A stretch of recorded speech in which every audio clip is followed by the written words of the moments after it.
Hello दोस्तों, स्वागत है आपको आपके अपने YouTube channel T for you study में। तो दोस्तों, आज के इस वीडियो में हम आप लोग के लेकर के आए हैं नॉन हिंदी के मोस्ट इंपोर्टेंट 5 सब्जेक्टिव क्वेश्चंस। तो चलिए दोस्तों, बढ़ते क्वेश्चंस की ओर। सभी क्वेश्चंस को आप देखिएगा और वीडियो में एंड तक बने रहिएगा। और चैनल पर नहीं तो चैनल को सब्सक्राइब करके ऑल नोटिफिकेशन बेल को ऑन कर लीजिएगा, जिससे कि दोस्तों जितने भी नए नोटिफिकेशन होंगे हमारे चैनल के सबसे पहले आप तक पहुंचते रहेंगे। तो चलिए दोस्तों, देखते हैं। पहला प्रश्न है आपका, आपके सामने देख सकते हैं कि आपका पहला प्रश्न है कि आप अपने आप को कर्मवीर कैसे साबित कर सकते हैं। ये आपका पहला प्रश्न है।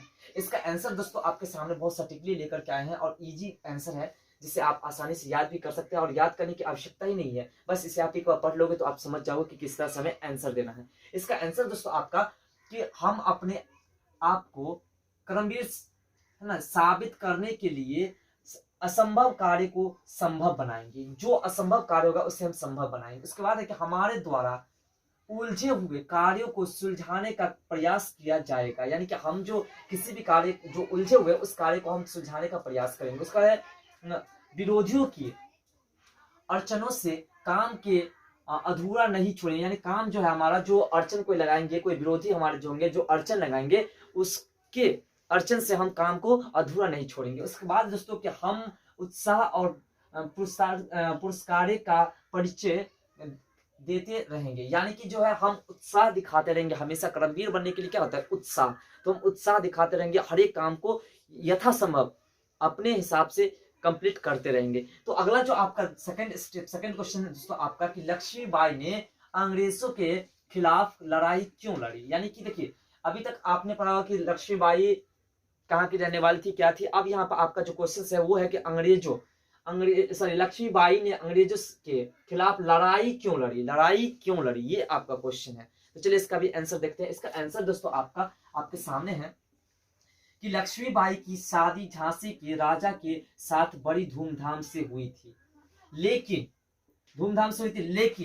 कुछ दिनों बाद ही राजा की मृत्यु हो गई। यानी जिससे शादी हुई थी लक्ष्मीबाई के पति जो थे उसकी मृत्यु हो गई। उसके बाद है कि झांसी उत्तराधिकारहीन राज्य हो गए। यानी कि जो उसके जो उत्तराधिकारी थे राजा, वो तो चल बसे, तो उत्तराधिकारी हो गए। आगे जो है तत्कालीन गवर्नर जनरल लॉर्ड डलहौसी को झांसी हड़प करने का अच्छा अवसर मिल गया। यानी कि क्या हुआ कि जैसे झांसी की रानी के प्रति चल बसे, तो क्या हुआ, वहां पे जो है अंग्रेज को मौका मिल गया शासन करने का। उसके बाद क्या हुआ, उसके हाथ में चला गया। उसके बाद क्या है, लग गया। उसने तुरंत सेना भेज करके झांसी के किले पर झंडा फहरा दिया। इसे देख रानी लक्ष्मीबाई ने म्यान से तलवार निकाली और अंग्रेजों के खिलाफ लड़ाई शुरू कर दी, है ना। तो यहाँ स्पष्ट हो रहा है कि जब रानी लक्ष्मीबाई के पति चल बसे, तो वो जो है उसके अंग्रेज के जब उन्होंने अंग्रेज को देखा कि जैसे अंग्रेज उस पर कब्जा कर रहे हैं, तो उन्होंने देखा कि अब वो नहीं रहे तो क्या है,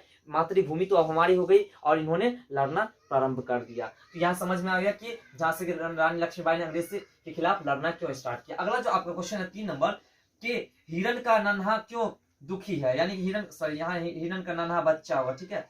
हिरण का नन्हा बच्चा क्यों दुखी है। बहुत ही इंपॉर्टेंट क्वेश्चन। ये पांचों क्वेश्चन बहुत ही वीवीआई क्वेश्चन है, बहुत ही वीवीआई क्वेश्चन है, जिसे आप लोग को देखना बहुत ही अनिवार्य है। तो कहते हैं हिरण का नन्हा बच्चा इसलिए दुखी है कि वो अपनी माँ से बिछू हो गया है। यानी कि वो अपनी माँ से बिछड़ गया है, अपनी माँ से दूर हो गया है। इसके बाद है कि उसकी आंखें में वेदना के आंसू है। यानी कि माँ के माँ के जो है इंतजार के आंसू है कि माँ उससे कैसे मिलेंगे या ना मिलेंगे, इस विषयों में वो डूबे हुए हैं। अगला जो आपका क्वेश्चन है 4 नंबर कि कर्पूरी ठाकुर अपने परिजनों को प्रतीक्षा करने के लिए क्यों कहते हैं। ये आपका 4 नंबर प्रश्न है। तो यहाँ पे इसका भी आंसर हम लेकर के आए हैं कि जब तक देश के प्रत्येक निवासी को सम्मानजनक और सुविधाजनक संपन्न स्वाधीन जीवन यापन करने का अवसर नहीं मिलेगा, तब तक मेरे परिजनों को भी प्रतीक्षा करनी पड़ेगी। यानी कि साफ भाषा में यहाँ पे कह रहे हैं कि जब तक पूरे देश के लोगों को सम्मान नहीं मिलेगा, सम्मान से रहने का अवसर नहीं मिलेगा, तब तक जो क्या करें कि हमारे जो परिजन है उससे प्रतीक्षा करनी पड़ेगी।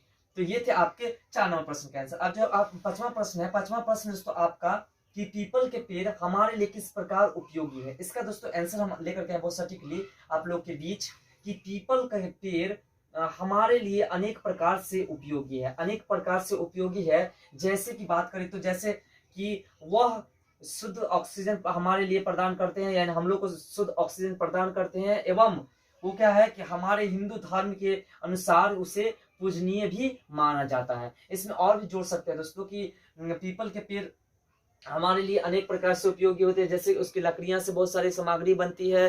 पीपल के पत्ते जो हैं, सॉरी, पीपल के पेड़ जो हैं वो शुद्ध हवा प्रदान करते हैं, जिसे हम ऑक्सीजन के रूप में यहाँ पे लिख दिए कि ऑक्सीजन प्रदान करते हैं। उसके बाद क्या है कि उसकी छाया भी एक शीतल छाया होती है, जिसमें लोग अपना समय भी व्यतीत करते हैं। इस प्रकार से पीपल का पेड़ हमारे लिए उपयोगी है। तो दोस्तों ये थे आपके most important 5 subjective questions non Hindi के। आशा करता हैं कि हमारे द्वारा बताई गई जानकारी आपको बेहद पसंद है। अगर पसंद है तो वीडियो को लाइक करिए, कमेंट करिए, और चैनल पर नहीं तो चैनल को सब्सक्राइब के और नोटिफिकेशन को ऑन करके आप वीडियो को अपने दोस्तों में शेयर करना ना भूलिए।